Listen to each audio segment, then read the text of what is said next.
भारत के north east का राज्य नागालैंड, जिसे हम और आप परिचित है उसके टूरिज्म के लिए, उसके कल्चर के लिए, या फिर उसको जाने जाने वाले लैंड ऑफ फेस्टिवल के नाम से।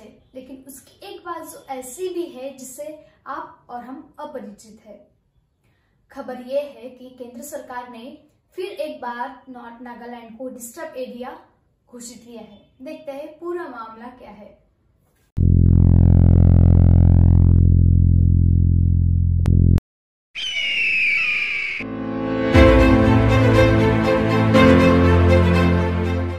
नागालैंड इंसर्जेंसी। अब ये इंसर्जेंसी क्या है?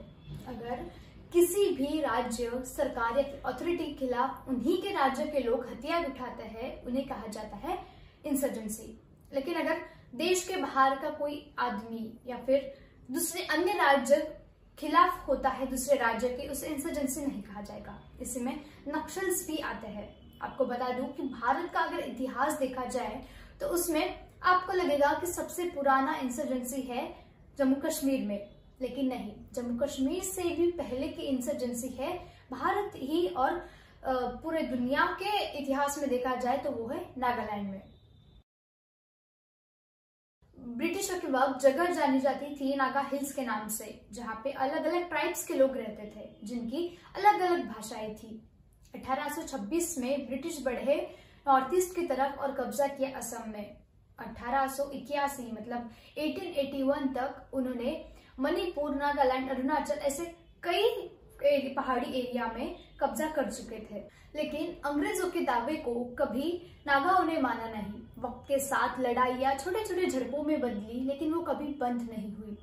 बाद में 1946 में एजेड फिजो के नेतृत्व में नागालैंड नेशनल काउंसिल मतलब एनएनसी की स्थापना की गई।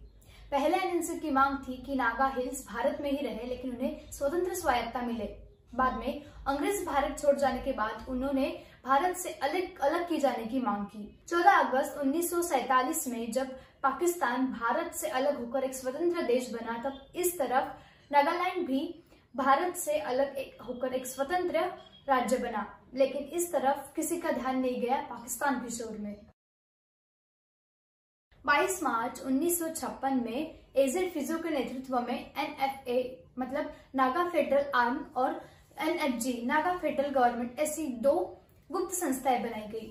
और इस तरफ 1998 में उग्रवादियों यानी इंसर्जेंसी से निपटने के लिए भारत सरकार ने आप्सपा मतलब arm force special power act बनाया गया। 1963 में असम का जिला नागा हिल्स को नागालैंड में अपग्रेड किया गया और 1975 में शिलोंग अकॉर्ड में हस्ताक्षर कर एनएनसी के एक छोटे वर्ग ने सरेंडर किया। आप्सपा की धारा 3 केंद्र सरकार या फिर राज्य के गवर्नर को ये पावर देती है कि अगर राज्य में या फिर राज्य के किसी क्षेत्र में स्थिति अगर खतरनाक या फिर चिंताजनक होती है तो वहां पर आर्म फोर्स लगाकर वो क्षेत्र या फिर वो राज्य को अशांत दर्जा दे। तक नागालैंड के साथ मणिपुर और असम में भी लग चुका है आप्सपा और डिस्टर्ब एरिया घोषित किया जा चुका है, और इसी के साथ जम्मू कश्मीर में भी आप्सपा लग चुका है। आप्सपा लगाने के बाद क्या बदलाव आता है? जहां आप्सपा लगाया जाता है उस वहां का ऑलमोस्ट पूरा नियंत्रण दिया जाता है आर्म फोर्स के पास। अगर उन्हें लगता है कि कहीं गड़बड़ी है तो उनके पास अधिकार होता है बिना वारंट के सर्च और अरेस्ट करने का। अगर स्थिति वहां की कुछ ज्यादा ही बिगड़ जाती है तो उनके पास ये भी अधिकार होता है कि वो वहां पे गन फायर कर सकते हैं। सरकार ने 2015 में नागा शांति पेशकश की। बाद में 2019 में एनएससीएनआईएम ने केंद्र सरकार के साथ मुलाकात की, जहां पर उन्होंने 3 मांगे रखी।